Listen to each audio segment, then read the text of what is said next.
नरेंद्र भारद्वाज, शाखा सचिव, north western railway employees union Bathinda. और आज हमने पत्रकारों के माध्यम से अपनी एक बात जनता तक और हमारे कर्मचारी साथियों तक पहुंचाने का प्रयास किया है।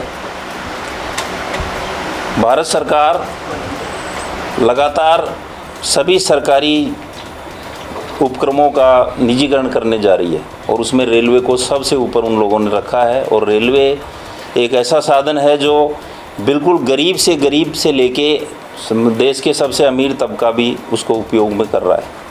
इसके जो इफ़ेक्ट्स आने वाले हैं निजीकरण को लेकर के, उन इफ़ेक्ट्स के बारे में जनता अवेयर नहीं है, जनता समझ नहीं पा रही है कि ये हो क्या रहा है। उसका एक कारण ये भी है कि संसद में खड़े होकर हमारे चुने हुए नेता संसद में खड़े होकर कहते हैं कि नहीं, हम कोई निजीकरण नहीं कर रहे हैं, और बाहर आते हैं तो घोषणा होती है कि हम आज 51 प्राइवेट ट्रेनें चला रहे हैं। तो इस तरह की जो देश में चल रहा है वो किसी भी हालत में, किसी भी सूरत में देश हित में नहीं है और हम इसी का विरोध कर रहे हैं। इसके लिए हमारा जो देशव्यापी जो हमारा संगठन है, all India railway men's federation, और हमारे इस रेलवे के ऊपर जो हमारा संगठन है north western railway employees union, उन्होंने हमें आह्वान किया है कि 14 से लेकर के 19 सितंबर तक हम लोग विरोध सप्ताह का आयोजन करेंगे और जिसके विभिन्न प्रोग्राम हैं। 14 और 15 तारीख को हमें अपने साथी कर्मचारियों को जागरूक करना था, वो हमने किया। 14 और 15 तारीख को हम अपनी पूरी शाखा में हनुमानगढ़ से लेकर के रामा तक हमारे साथी और हम लोग खुद गए और लोगों को जागरूक किया है। इसके बाद 16 और 17 तारीख को हमें समाजसेवी संस्थाएं और लोकल राजनीतिज्ञ और प्रेस रिपोर्टर्स वगैरह से हमें मिलना था। तो उसी की कड़ी में हम लोग गए थे। तो जो गणमान्य व्यक्ति हैं न्यू बठिंडा के, जैसे Mohanlal ji Zumba chairman market committee हो गए, विजय कुमार जी एमसी हो गए, निर्मल सिंह संधू जी एमसी हो गए, बीरबल बंसल जी खूनदानी और अन्य समाजसेवी संस्था और व्यापारियों को हमने अपील की है। और ये पर्चा जो मैं यहाँ पे थोड़ा सा दिखाना चाहूँगा कि ये पर्चे हमने अपील के रूप में और जागरूकता के रूप में हमने व्यापारियों में और सभी लोगों में हमने ये बांटे हैं और उनको कहा है कि आप इसको पढ़िए कि सरकार, इसमें ये भी लिखा हुआ है कि सरकार बार बार कहती है कि रेलवे घाटे में है, रेलवे घाटे में है।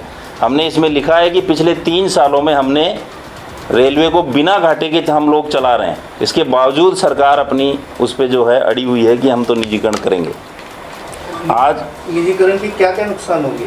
निजीकरण के नुकसान देखिए, एक तो ये है कि सबसे बड़ी बात है हमारा देश इस वक्त बेरोजगारी से बहुत भयंकर तरीके से जूझ रहा है और रेलवे जो है भारत देश का सबसे बड़ा एक उपक्रम है जो बेरोजगारों को नौकरी प्रदान करता है। जैसे ही प्राइवेटाइजेशन होगा इन नौकरियों की संख्या आधी हो जाएगी या मान लीजिए कि धीरे धीरे ख़त्म हो जाएगी। तो जो बेरोज़गार युवा हैं जो पढ़ लिख रहे हैं इस उम्मीद के साथ कि मुझे रेलवे में नौकरी करना है, वो लोग कहाँ जाएंगे, उनका क्या होगा। दूसरा, जो आम जनता है, आज आप देखिए कि जो छोटे व्यापारी हैं जो रेहड़ी वगैरह लगाते हैं या कुछ ऐसा छोटा व्यापार करते हैं, वो लोग अमूमन ये करते हैं कि यहाँ से रात की गाड़ी में दिल्ली गए, 100-125 रुपये का टिकट कटाया, वहाँ से अपने महीने का सामान जो बेचना है उनको 10-15 हज़ार का सामान खरीदने का एक बोरा भरा, वापसी का 100-125 का टिकट कटाया और सामान लेकर के अपने शहर या बठिंडा पहुँच गए मान लीजिए, और वो सामान उन्होंने बेचा आगे और अपनी उनकी रोजी रोटी उससे चल रही है। जो भी उससे वो 2-4-5 हज़ार रुपये कमा रहे हैं उससे उनकी रोजी रोटी चल रही है। जब रेलवे का निजीकरण हो जाएगा तो एक तो ट्रेन का जो किराया है जो वो आज 100-125 में दिल्ली पहुंच रहे हैं वो नहीं कर पाएंगे। उसका किराया सीधा जो भी है, जो व्यापारी आएगा वो कोई घाटे में तो चलाने वाला है नहीं, वो तो कहेगा कि हमें तो ठीक है, हम सुविधा दे रहे हैं तो हमें तो किराया वो अपनी मन मर्जी, सरकार पहले ही कह चुकी है कि किराया जो है वो व्यापारी की मर्जी से तय होगा। तो उस स्थिति में किराया बढ़ जाएगा और वो जो सामान की एक गठरी लेकर के आ जाता है वो गठरी उसको कोई नहीं लाने देगा, जैसे आज मुफ्त में लेके आ जाता है कैसे भी करके, चाहे वो कहीं भी रख लेता है, क्योंकि जो रेल बनी है उसका मुख्य मकसद जनता की सेवा करना है। तो इसलिए ऐसा कोई रूल बहुत हार्ड एंड फास्ट नहीं है, गरीब जनता को सुविधा देते हैं रेलवे वाले। सभी कर्मचारी कहते हैं कि चलिए कोई बात नहीं, गरीब आदमी है, इसको बैठने दीजिए, टिकट है इसके पास तो ये यात्रा करेगा और वो अपने परिवार का पालन कर रहा है। इसके बाद ये समाप्त हो जाएगा। इसका एक इफेक्ट आम जनता पे ये आएगा कि वो सामान जो पहले वो 2 रुपये, 5 रुपये, 10 रुपये में बेच रहा था, अब चूँकि वो महंगा ला रहा है तो उसको महंगा बेचेगा, यानी कि परोक्ष रूप से महंगाई भी बढ़ेगी। तो ये तो कर्मचारी है सर, कर्मचारियों पे कितना फर्क पड़ेगा निजीकरण? कर्मचारियों पे देखिए पूरा ही इफेक्ट आने वाला है। कर्मचारी जो हैं अभी एक हमारे एक रेलवे की तरफ से एक निकाल दिया गया है कि जिसकी उम्र 55 साल की हो गई या 30 साल की जिसकी नौकरी हो गई है उसको रेलवे से बाहर निकाल दीजिए। तो ये संख्या कम करने का तरीका है। वो लगातार ये चाहते हैं कि कर्मचारियों की संख्या कम हो जाए। अब कर्मचारियों की साथ में ये बोला गया है कि जो वैकेंसियाँ खाली पड़ी हुई है उन वैकेंसियों में से आधी वैकेंसियों को सरेंडर कर दो।